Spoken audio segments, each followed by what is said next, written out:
자, 우리 몸에서 가장 중요한 패턴 중에 하나가 뭐냐면 해독을 어떻게 정의할 것인가. 그래서 독소를 내 몸에서 빼내는 방법에 대해서 설명을 했고요. 두 번째는 뭐냐면 독소의 종류를 인지하는 방법이에요. 왜 그러냐면 외부에서 들어오는 외부 독소가 있고 내부에서 발생하는 내부 독소가 있습니다. 이것들이 알게 모르게 쌓여가면서 세포에 염증, 궤양, 나중에 암으로 발전하는 이런 모습을 보이고 있습니다. 그래서 우리가 정확하게 인지를 해야 되고요. 그 다음에 세 번째는 뭐냐면 이런 독소들이 알게 모르게 쌓여가면서 해독기관이 점점 과부하가 된다. 그래서 우리 몸에서 가장 해독을 담당하는 장간 신장의 문제, 장의 독소가 간으로 가고 간의 독소를 신장에서 해독하는 과정에서 문제가 생겨나가지고 이게 이제 전부 피부로 배출하게 되고 그 다음에 외부에서 들어오는 폐 독소가 배출되지 않아서 결국은 이런 게 이제 망가져서 혈액이 탁해지게 되고 혈관이 막히는 이런 만성 질환이 시작되기 시작합니다. 자, 여기에서 이제 여러분이 한 가지 알아두셔야 될 게 뭐냐면 이 부분이에요. 이 패턴에서 제일 중요한 게 뭐냐면 우리는 고지혈증이 끊임없이 발생을 하는데 그 중에 하나가 뭐냐면 인슐린 저항성으로 인해서 고지혈증이 나타납니다. 그래서 인슐린 저항성을 잠깐 설명을 드리도록 하겠습니다. 자, 인슐린 저항성에서 알아두셔야 될 문제가 뭐냐면 자, 인슐린은 어떻게 만들어지는지를 좀 아시면 좋을 것 같아요. 자, 인슐린이 합성이 되려면 단백질과 미네랄 중에 아연의 도움을 받으셔야 됩니다. 그래서 이 인슐린의 인자는 프로틴에서 출발합니다. 단백질에서 인자죠. 누군가 저기를 켜놓은 것 같은데 계속 울리는데. 자, 그 다음에 슐자. 이 슐자는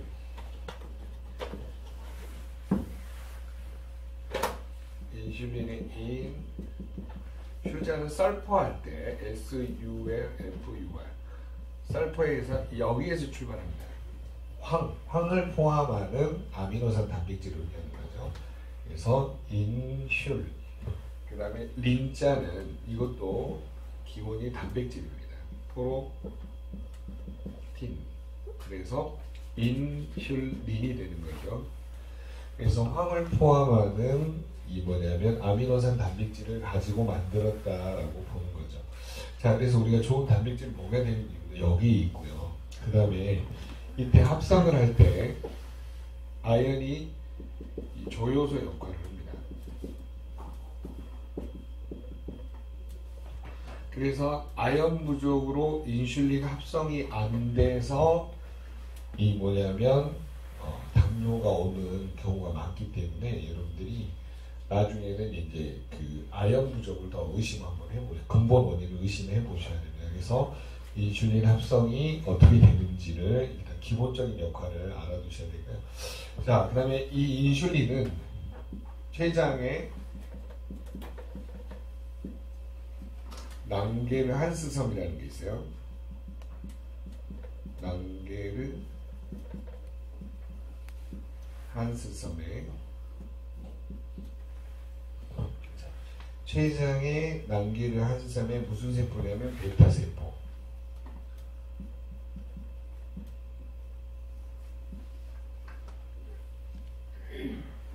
자, 이거를 꼭 알아두셔야 됩니다. 췌장의 낭게르 한스섬의 베타세포에서 뭐가 만들어지냐? 인슐린이 이제 만들어지게 되는 거죠.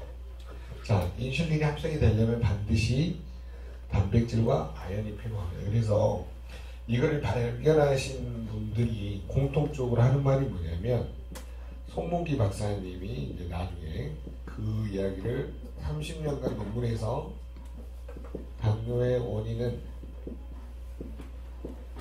원인은 아연과 크롬의 결핍이다.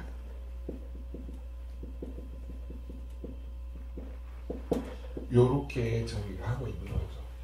그래서 여러분이 그 송문기 박사님의 논문을 뒤집어 엎을 만한 논문은 아직까지 나온 적이 없습니다. 그 정도로 이미 국제화되어 있고 이미 논문에서 증명이 다 되어 있기 때문에 여러분이 직접적으로 이분의 이름을 쓰셔도 됩니다. 자, 그래서 뭐냐면 당뇨병 아연으로 끝내라 그 책에도 일본인 그 박사님이 이야기할 때도 아연의 중요성을 굉장히 강조를 많이 합니다. 인슐린 합성이 안 되는데 근본 원인은 아연에 있다라고 하는 거죠. 그러면 아연이 흡수가 잘 안 되는 분도 있겠지만 실질적으로 아연이 뭐냐면 체내에 흡수 안 되는 원인을 잘 몰라요. 이게 뭐 때문에 그러냐면요. 이게 안 되는 이유가 아연 자체가 지용성 미네랄이에요. 그러다 보니까 이게 뭐냐면 마이크로솔브 공법처럼 지용성을 수용화시키지 않으면 절대 흡수가 잘 안 됩니다. 그래서 나이가 드실수록 당뇨에 걸릴 확률이 높아지셔요. 그래서 여러분들이 고객 가고 상담하시다가 이 지용성을 수용할 수 있는 기술이 얼마나 중요한지를 잘 설명하시는 게 도움을 줄 수가 있습니다. 자, 그러면 여기는 전체를 한번 지우고 다시 설명을 한번 드릴게요. 자, 여기에서 이제 가장 중요한 포인트는 뭐냐면요. 고객들이 이 지용성하고 수용성을 정확하게 인식만 하면 도움이 되는데 그걸 아직까지도 잘 인식을 못한다는 거죠. 자, 그러면 기본적으로 인슐린 저항성을 일으키는 원인이 되면서 결론은 이게 이제 뭘로 가냐면 당뇨로 가는 거죠. 그러니까 혈액 안에 있는 포도당의 농도가 올라가면 고혈당으로 이렇게 진행이 되면서 피가 걸쭉해지고 탁해지면서 이제 혈관이 망가지는 그런 질병이죠. 자, 그래서 이 포도당을 처리하기 위해서는 인슐린이 반드시 제대로 분비가 돼야 되는데 아연 부족으로 인슐린 합성이나 분비, 합성이 안 되는 거죠. 그래서 이거를 이제 정확하게 다 정리를 해보면 인슐린이 남기를 한섬의 베타세포에서 합성이 되려면 뭐가 필요하냐면 아연이 꼭 필요하다는 거죠. 근데 아연이 왜 흡수가 안 되냐? 지용성이라서 흡수가 잘 안 됐던 거죠. 그래서 이거를 지용성을 수용화시키는 마이크로 솔브공법이 필요하다. 요렇게 이제 고객한테 설명을 해주시는 거고요. 자, 그 다음에 인슐린이 남기의 한섬의 베타세포에서 분비되려면 뭐가 필요하냐면 칼슘 신호가 필요해요. 칼슘하고 비타민 D3 신호가 필요합니다. 자, 칼슘도 뭐냐면은 지용성이라는 거죠. 그래서 지용성을 수용화시키는 이 마이크로솔브 공법, 지용성을 이 당즙산이 이렇게 감싸는 거를 마이셀이라고 합니다. 이 마이셀이 형성이 되어야지만이 소장에서 흡수가 되는 이런 메커니즘으로 되어 있어요. 자, 여러분들이 고객을 설득을 할 때 가장 중요한 포인트가 여기 있어요. 그러면 나이가 먹을수록 아연, 칼슘, 비타민 D3 흡수가 안 되니까 결론은 다 당뇨로 가는 거예요. 그래서 인슐린 저항성이 비만으로 가고 살이 찌는 원인이 거기에 있는 겁니다. 자, 그 다음에 여러분 더 중요한 게 뭐냐면 이 비타민 D3는 실질적으로 말하면 뭐냐면 선샤인 비타민, 햇빛을 통해서 우리 몸에 만들어지는 비타민이에요. 근데 이 햇빛이 피부 아래에 있는 피하 지방층에 있는 뭘 녹여내냐면 콜레스테롤. 이 콜레스테롤을 햇빛이 비추게 되면 요게 혈관을 타고 흘러가요. 그래서 요게 이제 비타민 D3 비활성형,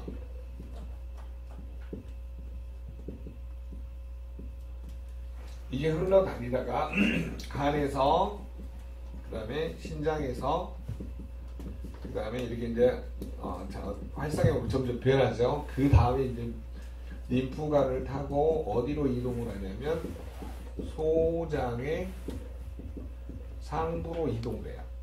그래서 이 비타민 D3는 칼슘하고 인이 이렇게 뭐냐면 소화관을 타고 소장에서 흡수가 잘 될 수 있도록 이렇게 도와주는 역할을 하는 거예요.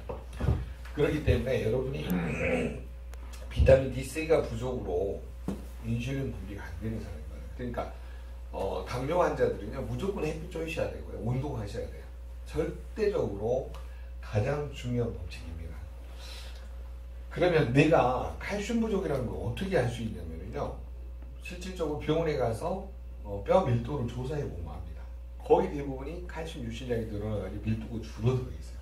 그래서 아무리 먹어도 흡수가 잘 안 되기 때문에 좋은 칼슘이 들어있는 이 뭐냐면 리스토레이트 독일 PM의 가장 강점이 지용성을 수용화시키는 거잖아요. 그래서 리스토레이트를 얼마나 드시냐에 따라서 달라질 수 있다라고 보는 거죠. 그래서 고객을 여러분이 어떻게 할 것인가에 대한 부분은 여기서 잘 보시면 될 것 같습니다. 자, 그래서 질문이 있습니다. 네, 말씀하세요. 그러면 그 인슐린 당뇨 약을 드시는 분들은 네. 리스토레이트를 최하 하루에 몇 포를 먹어야 되지? 당뇨가 있는 분들은 네.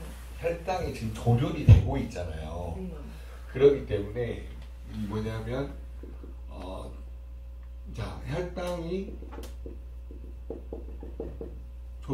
당뇨 약을 드시는 분은 혈당이 조절되고 있어요. 리스토레이트가 들어가면 인슐린 분비가 늘어나니까 저혈당으로 가버려요. 이래서 문제가 나타나요. 많이 드시면 드실수록 왜? 인슐린 분비가 늘어나니까 저혈당이 되는 거죠. 왜? 또 인슐린 합성도 더 잘 되고. 질문 이해되세요? 네네네. 그래서 손발이 떨리고 막 하면서 이 미친년아 니 때문에 먹었더니 내가 손발 떨려갖고 뭐 쓰러져서 죽을 뻔했다 그러고 저하고 난리가 나는 거예요. 아 그래요. 그럼 그런 분들은 어떻게? 그런 분들은 이제 수시로 당 체크를 하셔야 돼요. 이승윤 선생님처럼 네. 식후 30분, 네. 그 다음에 1시간, 그 다음에 2시간 지나서 이렇게 자주 해보시면 내가 어느 때 당이 올라가고 어느 때 안 올라가는지. 지금 이성윤 선생님 같은 약을 안 먹고 하고 있잖아요. 그래서 지금 당화혈색소도 떨어지고 혈당도 떨어지는 건데, 자 그러면 여기에서 지금 우리가 더 보셔야 될 것 중에 하나가 뭐냐면 인슐린 저항성을 해결하기 위해서 이 뭐냐면 그 생로병사 프로그램에서 실험을 했었어요. 무슨 실험을 했냐? 운동을 통해서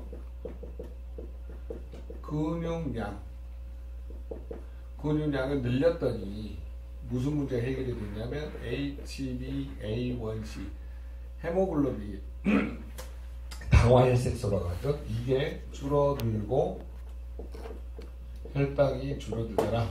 이런 결론에 이르게 된 거죠. 자, 그래서 인슐린 저항성 해결하는 방법이 뭐냐면 약물에 의존하는 게 아니라 근육량을 키워가지고 당화혈색소하고 이 혈당을 떨어뜨리는 게 제일 빠르다는 결론이 이렇게 된 거죠.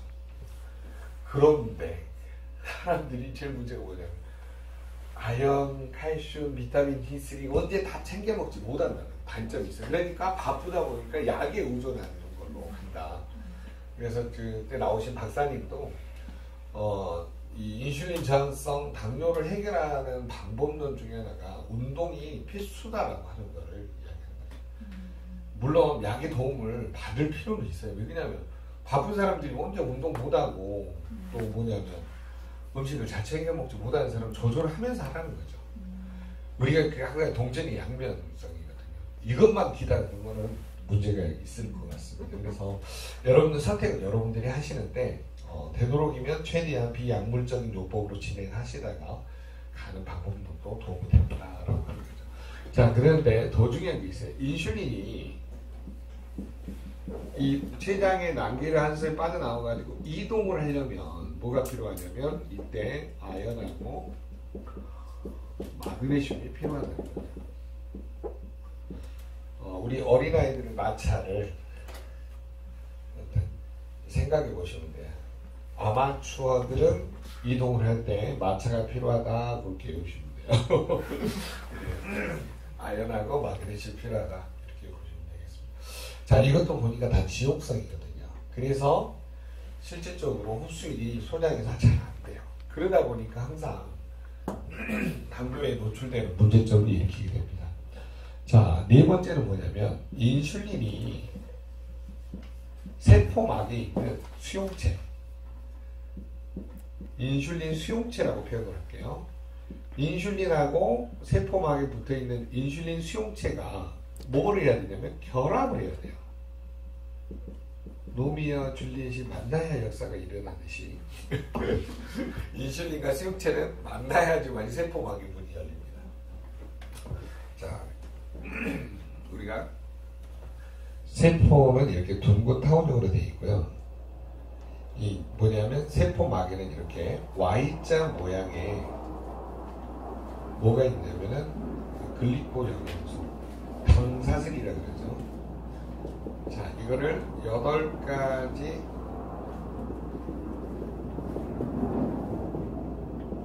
탄수화물로 이루어진 다음 영양소, 글리코 영양소 이렇게 표현을 합니다. 자, 인슐린이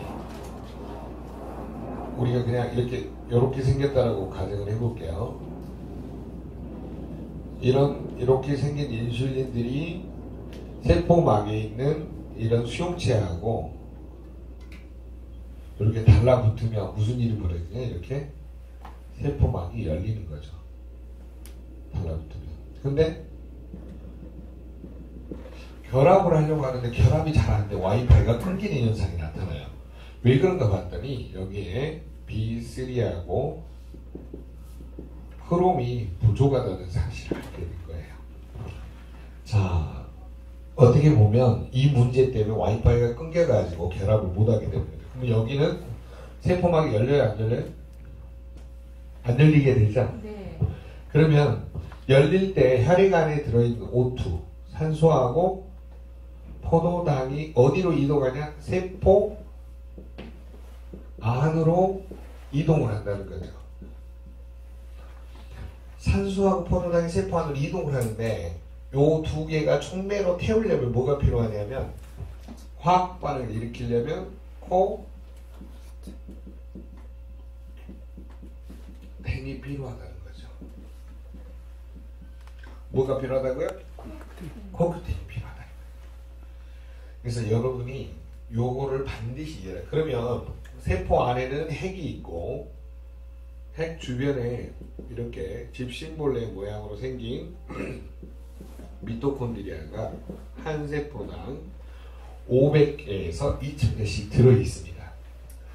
그러면 이 뭐냐면 산소하고 포도당이 이 미토콘드리아에서 화학 반응을 일으켜가지고 ATP라는 에너지를 생성해서 쓰려면 반드시 뭐가 필요하냐? 코큐텐이 필요하다는 거죠. 그래서 코엔자임 Q10은 이 나무하고 수술 태우는 나이트하고 성냥하고 똑같은 역할을 한다고 보시면 되는 거예요. 그런데 B3는 왜 또 부족해지냐면 원래 B3는 장에서 만들어요. 소장에서 다 합성을 하는데 이 뭐냐면 장누수 증후군이나 여러 가지 질병에 의해서 잘 합성이 안 됩니다. 그러다 보니까 문제고요. 그 다음에 실질적으로 이 뭐냐면 음식이 요게 비타민 B3가 결핍되는 이유가 장 전막에도 문제가 있지만 이게 옥수수 안에 들어있는 게 비타민 B3 흡수를 못하게 한대요. 그래서 실질적으로 그 북한에 있는 분들은 음식이 없다 보니까 옥수수를 많이 먹어가지고 펠라그라며 이 B3 흡수가 잘 안 되는 이런 질병이 많이 나타난다고 하는 거죠. 여러분 B3는요 부족하면 뇌에서는 우울증이 나타나고 피부는 빨개지고 거칠어지고요 장에는 설사가 나타납니다. 여러 가지 원인에 의해서 B3가 부족해요. 그래서 B3는 어디에 많이 들어있냐면 액티바이즈 많이 들어있고요. 크롬은 어디 들어있냐면 리스토레이트에 들어있다. 자, 그렇고 보면 결론은 이 결합을 해가지고 마지막에 5번이 뭐냐면 에너지 대사. 에너지 대사의 핵심이 뭐냐? CoQ10이라는 거죠. 미토콘드리아에서 산소하고 포도당이 들어가도 이거를 태워줄 수 있는 화학 반응을 일으킬 수 있는 CoQ10이 부족하면 문제가 생기는 거죠. 자, 여기에서 이제 한 가지 알아두셔야 될 게 있는데 안으로 또 들어가면 이거를 미토콘드리아를 이동시켜 주는 게 또 칼슘이 그 역할을 해요. 근데 여기에 칼슘이 있기 때문에 제가 이야기를 안 하는 것 뿐이고요. 자, 어찌됐든 여러분 우리 몸 안에는 세포 안에 반드시 이 산소하고 포도당을 화학 반응을 일으켜서 ATP나 에너지를 만들 때 CoQ10이 필요하다. 그러면 당뇨 환자들은 인슐린이 저항성이 일어나는 원인 중에 하나가 뭐냐면은 바로 이런 부분이에요. 인슐린이 분비되는데 결합을 잘 못해요. 결합하려고 하면 뭔가 방해하는 물질들이 있어요. 자, 무슨 말이냐면 인슐린이 가서 이렇게 달라붙으려고 하면 방해를 한다는 거죠. 딱 다리를 걸고 못 가게 하는 거죠. 그게 바로 뭐냐면 우리 몸 안에 염증 유발 물질 중에 TNF-알파라는 이런 물질이 있어요. 이거는 지방세포에서 빠져나오는데 이게 바로 인슐린 저항성을 일으키는 원인 물질입니다. 그래서 우리는 기본적으로 뭐냐면 인슐린 저항성 중에 하나가 뭐냐면 이게 비만이 주 원인이라는 거예요. 비만. 근데 이 비만의 주 원인 중에 하나가 뭐냐면 병원에서 말하는 내장지방이 원인을 일으킬 수 있는 큰 틀을 가지고 있다라고 설명을 하는 거죠. 자, 그래서 고지혈증하고 인슐린 저항성에서 가장 큰 문제를 일으키는 부분들을 오늘 전부 다 해봤는데요. 인슐린 저항성이 당뇨의 원인이다라고 하는 것은 뭐냐면요. 포도당이 세포의 에너지로 이용되지 않고 뭐냐면 소변으로 빠져나와버려요. 자, 그러면 여기에서 한 가지씩 체크를 해볼게요. 맨 마지막에 산소하고 포도당이 세포 안으로 이동을 했는데 CoQ10이 부족하면 미토콘드리아에서 에너지 대사가 안 일어나 버려요. 그러니까 결국은 여기에 있는 포도당이 어디로 빠져나오냐면 이제 소변으로 빠져나오는 거죠. 그래서 당뇨가 되는 거죠. 그러면 제일 중요한 게 뭐냐라고 보면요. CoQ10이 얼마나 중요한가를 인식을 하는 것이 핵심이라는 거죠. 자, 이번에 G50에 제너레이션 50 플러스에 CoQ10이 몇 미리가 들어있냐면 30mg라고 들어있어요. 그러니까 G50 드신 분들이 갑자기 하는 이야기가 뭐냐면 눈도 편안해지고 머리도 편안해지고 심장도 편안해지고 뭔가 이상하게 돼요. 바뀌는 게. 이게 바로 CoQ10이 주요 역할을 하는 겁니다.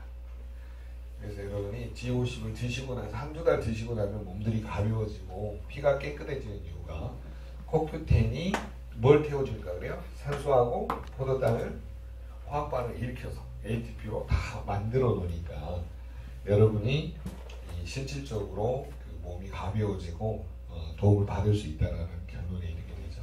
자, 그러면 이걸 인슐린 저항성을 쉽게 줄여보면 우리 세포의 에너지원이 포도당이 소변으로 빠져나오는 거를 최대한 줄이려면 어떻게 해야 되냐? 결론은 뭐냐면 운동을 통해서 근육량을 늘리는 것이 답이라고 합니다. 그래서 운동을 절대적으로 이 당뇨에서 인슐린 저항성을 없애는 방법 딱 하니까 운동이 1번이죠.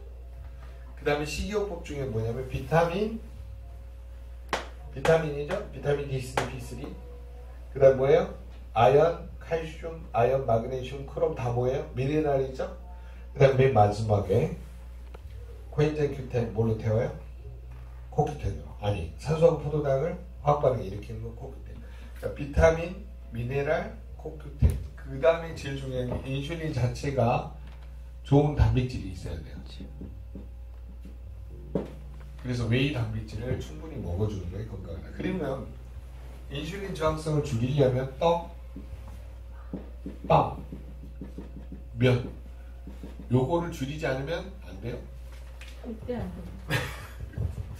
너무 맛있어요. 그게 흠이죠. 사람들이 제일 좋아하는 게 뭐냐면 떡이나 빵이라고 해요. 네. 지금 몬디몰로 다이어트를 하잖아요. 네네네. 근데 리스토레이트를 4포에서 6포까지 먹거든요. 네네. 2달째 진행을 하고 있는데 네네. 이런 떡빵, 면 같은 탄수화물에 대한 저가 먹고 싶은 생각이 많이 줄어요. 네, 많이 줄어든다. 그래서 이 리스토레이트가 하는 역할이 네. 되게 놀라운 거예요. 네, 리스토레이트가 마이크로셀룰 공법이 적용돼 있어서 가장 도움을 줄 수 있는 것 같아요. 이번에 이제 제가 이제 많이 느꼈던 것 중에 하나가 뭔지 모르잖아요. 뭔지 모르. 호르몬 조절 다이어트를 통해서 몰로처럼 살자. 네, 마르기 몰로처럼 살자 그 뜻이라는데. 자, 몬디몰로 다이어트가 굉장히 핵심이 뭐냐면요, 인슐린 저항성을 해결하는 방법론에 있어서 해결책을 뭐냐면 리스토레이트가 핵심이라는 거죠. 리스토레이트를 둘 가는 방법이 1차적으로 도움이 됩니다. 그거를 설명을 잠깐 드릴게요. 자, 인슐린 저항성을 해결을 하시려면 우리 몸의 납이나 수은이나 카드뮴이 어디에 박혀 있냐면 얘네들은 간하고 신장, 그 다음에 세포 조직 사이, 특히 뼈 같은데 이런 데 많이 붙어 있어요. 그리고 특히 지방 세포에 이런 데 많이 끼어 있는 거죠. 자, 그러면 납이나 순이나 카드뮴, 비소, 알루미늄 여러 가지 수많은 중금속 독소 중에 얘네들이 제일 위험한 이유가 얘네들이 몸 안에 끼우게 되면요, 1차적으로 철분이 빠져나가고 두 번째 칼슘이 몸에서 다량 빠져나갑니다. 그렇기 때문에 아무리 다이어트를 해도 인슐린 저항성 해결이 안 되는 거예요. 두 번째, 수은이 쌓이게 되면 무슨 문제가 벌어지냐, 얘네는 셀레늄을 다 밀어내버려요. 그러니까 셀레늄 밀어내니까 갑상선 기능에 문제가 오고 간 기능에 문제가 오고, 왜냐면 글루타치온 페록시다즈가 안 만들어지고 T4에서 T3로 전환이 안 되는 거죠. 그 다음에 제일 중요한 게 뭐냐면 이게 어디에 영향을 미치냐면 바로 심장에 영향을 미쳐가지고 심근증에 문제되죠. 그래서 갑상선, 간, 심장, 그 다음에 이제 뼈, 오다리가 되는 거죠. 휘어가지고 뼈 관절 질환이라고 표현할게요. 그 다음에 셀레늄 부족해지면서 폐암이나 대장암, 전립선암 문제가 나타나기 시작합니다. 우리 몸은 이렇게 유기적으로 연결이 돼 있다 보니까 이 리스토레이트가 어떻게 보면 인슐린 저항성을 해결하는 첫 번째 키워드라고 보는 거죠. 자, 여기에서 핵심이 뭐냐면 카드뮴이 쌓여 있으면요, 몸에서 아연을 전부 밀어내버려요. 그래서 뭘로 가냐? 당뇨로 가요. 여기에서 고기 가고 우리가 왜 리스토레이트를 늘려야 되느냐는 뭐냐면 이 납이나 수은이나 카드뮴, 비소, 알루미늄 킬레이션을 하면서 당뇨를 조절하기 위해서 리스토레이트를 늘리는 거다. 요게 핵심이에요. 몬디몰로는 1차적으로 요거를 해결하지 않으면 가장 문제가 될 거라고 하는 거죠. 그래서 인슐린 저항성 해결책이 뭐냐? 리스토레이트가 핵심이다. 자, 두 번째. 그러면 시간상 렙틴 저항성까지 할 수 있으려나? 네.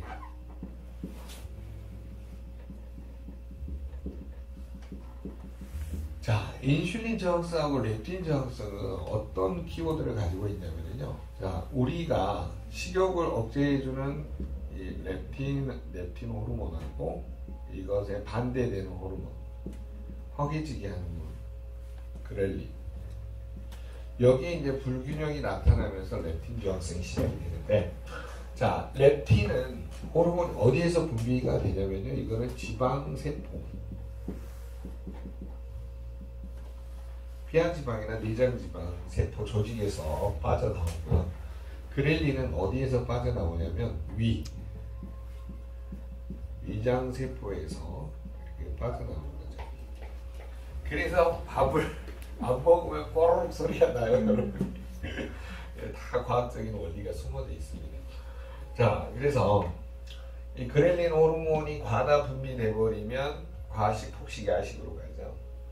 자, 그러면 지방세포에서 빠져나와가지고 이 렙틴 호르몬이 어디로 이동을 해요? 뇌로 이동을 해요. 그러면 뇌에는 이 포만 중추가 어디에 있냐면 시상하부에 있어요. 시상하부는 어디에 있냐면요. 대뇌하고 소뇌 사이에 있습니다. 한 가운데 있다고 보시면 돼요. 여기 포만 중추에 딱 달라붙어서 수용체에 달라붙어서 띵동 내가 그만 먹어라 라고 별을 눌러줘야 되는데 갔더니 수용체가 없어. 별이 다 파괴된 거야. 그럼 어떻게 돼요? 계속 늘어날 수밖에 없죠. 호르몬은 늘어나고 수용체는 파괴돼갖고 없어. 그런 불균형을 보고 뭐라 그래요? 렙틴 저항성. 그만 먹으라고 갔는데 우리 제일 황당한 게 뭐냐, 집에 가서 띵동 눌렀는데 이게 소리 안 나면 어때요? 어떻게 눌러요? 띵동 띵동 띵동 이렇게 두잖아요. 그래도 이게 고장나면 어때요? 띵동 소리가 안 나고 어떻게 나요? 띵동, 띵동, 이렇게 나잖아요. 그 고장이 뭐냐면 바로 수용체가 고장난 거예요. 이 호르몬이 빠져나와서 뇌로 가서 수용체가 띵동하고 이게 딱 정확한 소리가 안 나고 띵동, 띵동, 이런 이상한 소리가 나는 거예요. 파괴됐다는 거죠. 항체라든가 활성산소라든가 여러 가지 원인에 의해서 특히 중금속이 원인이지 않나 그런 생각을 많이 해봐요. 자, 그러면 렙틴 저항성을 여러분이 쉽게 이해하시려면 뭐냐면요. 결론은 이 뭐냐면 지방세포 안에 들어있는 뭘 없애자는 거예요? 납이나 수은이나 가장 중금속을 빨리 킬리셔야 돼요. 그래서 이 몬디몰로의 인슐린 저항성, 렙틴 저항성을 가장 빨리 해결할 수 있는 핵심은 리스토레이트가 키를 지고 있어요. 자, 그런데 여기에 여러분이 꼭 알아두셔야 될 게 뭐냐, 결론 세포 안에 미토콘드리아에서 산소하고 포도당을 이용해서 이 ATP라는 에너지를 만들어내려면 이 화학반응을 일으키는 코큐텐이 너무너무 중요하다는 거죠. 그래서 이 코큐텐의 중요성을 인식하지 못하면 인슐린 저항성, 렙틴 저항성은 물 건너 가는 거죠. 그래서 식이요법, 운동, 그 다음에 미토콘드리아를 이해를 해야 되고, 그 다음에 이런 나쁜 중금속이 우리 몸에 쌓이면서 인슐린 저항성하고 렙틴 저항성을 일으킨다는 거. 그러면 이 두 가지 물질은 반드시 약을 늘려야지만 해결이 된다는 거죠. 늘리지 않으면 절대 해결이 안 됩니다. 그래서 여러분이 자, 우리가 내 몸을 어떻게 치료할 것인가는 치료라는 표현보다는 치유할 것인가는 독소를 빼낼 것인가에 대한 포커스를 어디에 맞추는 거죠. 네. 그럼 소장님, 저기 ATP가 이제 에너지 대사가 높여지려면 네. 우선 저희 다이어트 프로그램 중에서 기초 대사량이 안 올라가는 분들이 있어요. 네. 그런 분들한테는 근육량하고 네. 코엔자임 Q10 양을 많이 그러니까 단백질하고 웨이나 이런 네. 것들하고 코엔자임 Q10 양을 늘리면 되나요? 그렇죠. 그래서 지금 여기서 말하는 이 근육량을 늘리기 위해서는 웨이 단백질이 또는 프로쉐이프 이게 굉장히 필요하다는 거죠. 그래서 이미 답은 다 나와 있어요. 그래서 비타민, 미네랄, 코큐텐, 웨이 단백질, 운동, 그 다음에 떡, 빵, 면, 탄수화물을 줄이고 어떻게 갈 것인지를, 그러면 이제 여기에서 인슐린 저항성, 렙틴 저항성을 이해를 시키고 나서 뭘 이해를 시켜야 되냐면 보세요. 여기 1번 렙틴 저항성 2번 3번은 수면 호르몬 멜라토닌. 이 멜라토닌 불균형을 이해를 못 시키면 이제 게임이 끝나는 거죠. 번디몰로의 핵심은 멜라토닌이 지고 있어요. 또. 무슨 말이냐면 수면이 답이에요. 잠을 못 자면요 절대 다이어트는 실패합니다. 그래서 아침에 맑은 눈으로 뜰 수 있는 사람이 몇 명인지를 꼭 체크해보세요. 자, 그러면 멜라토닌은 어디에서 만들어지냐면 송화선. 송화선은 어디 있냐면요 대뇌하고 손의 사이에 보면 손의 앞쪽에 있어요. 송화선이. 자, 그러면 이 멜라토닌 호르몬은 세로토닌. 자, 이 세로토닌이 주의 핵심이에요. 이 세로토닌이 시상하부의 비신경계에서 만들어지는 신경 전달 물질인데 일명 행복 호르몬이라고 하는 거죠. 자, 세로토닌이 충분히 만들어지려면 두 가지 패턴이 있어요. 한 가지는 뭐냐면 햇빛을 30분 이상 충분히 쏘여지면 세로토닌이 만들어집니다. 그래서 여러분이 우리 햇빛이 비타민 D3 합성도 하지만 우리 몸에서 이 수면 호르몬 죄송합니다. 수면 호르몬의 전고 물질이 만들어진다는 거죠. 정말 대단한 것 같아요. 햇빛을 쏘이는 게 너무너무 중요하다. 그 다음에 이 세로토닌이 만들어지려면 또 뭐가 필요하냐면 트립토판이라는 이 필수 아미노산, 음식 안에 들어있는 이 필수 아미노산이 또 핵심이라는 거예요. 그래서 전 잠이 안 오실 때는요, 저녁에 그 바나나를 좀 일찍 드시는 게 좋습니다. 따뜻한 우유가 도움이 되긴 하는데 잘못하면 이게 또 그 우유 따뜻한 맛에 중독돼가지고 2차 문제가 있어서 여러분이 그냥 조교하시고 그다음에 좋은 단백질 웨이라든가 이런 걸로 해결하시는 게 더 나으실 것 같아요.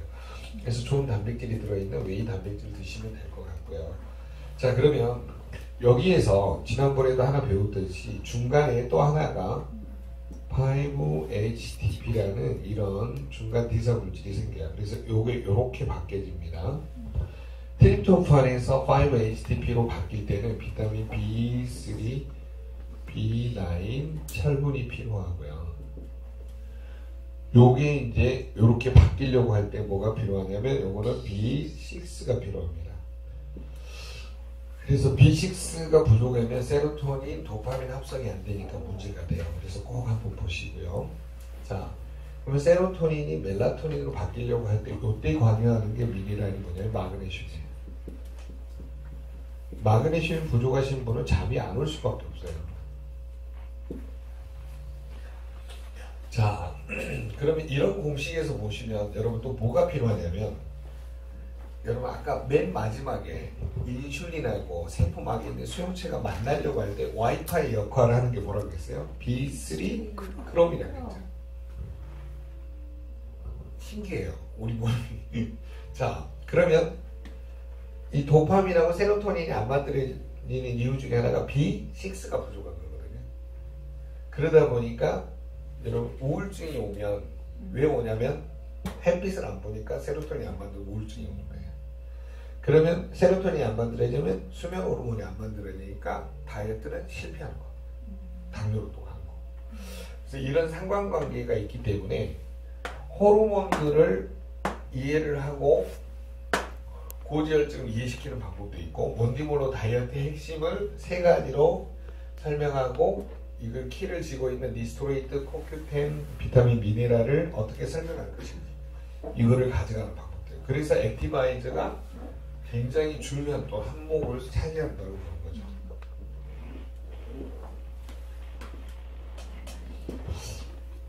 지난번에 어떤 분이 전화가 왔어요. 소장님 강의를 처음 듣는데 소련 말로 들린대요. 이런 게 이해가 안 되면 앞에 강의가 다 정리가 되어 있습니다. 그래서 저는 이제 최대한 쉽게 한다고 하지만 처음 받아들이신 분들은 그런 게 있으니까 그거를 앞으로 이렇게 말을 해주시면 좋을 것 같습니다. 자, 그러면 오늘 전체 강의 핵심 뭐냐면 인슐린 저항성, 렙틴 저항성, 멜라토닌 호르몬이 만들어지는 과정, 그리고 비타민, 미네랄, 코큐텐, 그 다음에 단백질의 중요성, 이거를 각각에서 어떻게, 그 다음에 이런 납이나 수용이나 카드뮴이 쌓이면서 또 각각의 문제점이나 갑상선, 간, 심장, 관절, 당뇨의 원인이 되는 이런 물질들이 요거를 해결하면 된다는 거죠. 그러면 리스토레이트를 더 많이 먹어야 된다라는 결론이 이렇게 된 거죠. 그래서 이런 상관관계를 쭉 설명하면서 어떻게 갈 것인가를 해결했으면 좋겠습니다.